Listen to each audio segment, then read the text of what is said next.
yung apology, voluntarily given yun. Hindi natin yun pwedeng ipilit sa kanya. Pero yung sa akin, yung recognition ng maraming kamalian in the past. Kasali doon yung hidden wealth na hanggang ngayon hindi pa din natin nakukuha. At yun ay nakaw yun sa taong bayan. Baka nga understatement yung frustration. Yung mas inaasahan ko sana, mas maging bukas. Kasi ngayon parang ino-offer niya yung sarili niya sa taong bayan para manungkulan ulit. Hindi naman pwedeng ino-offer niya yung sarili niya sa taong bayan tapos hindi siya nagiging bukas kung ano talaga yung nangyari noon.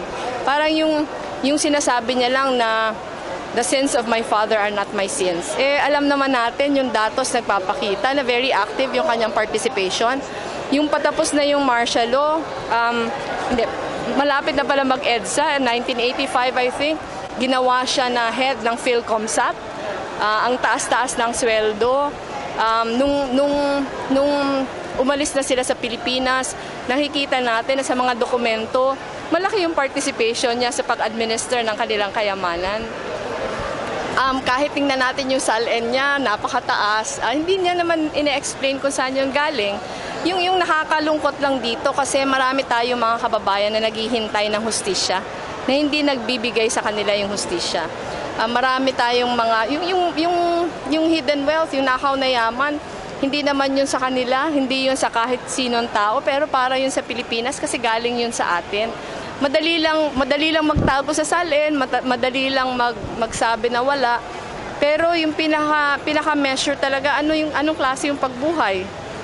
Saan galing yung perang mine-maintain ng klase ng pagbuhay na yung pang-araw-araw. Mahirap yun itago.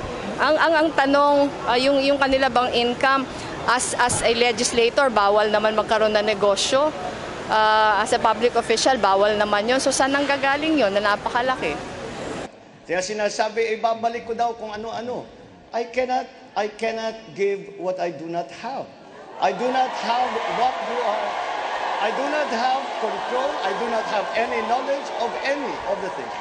Actually, hindi niya sinasagot yung maraming tanong. Hindi lang from me, but from the rest of us. Maraming tanong na iniwasan. Siyempre worried tayo.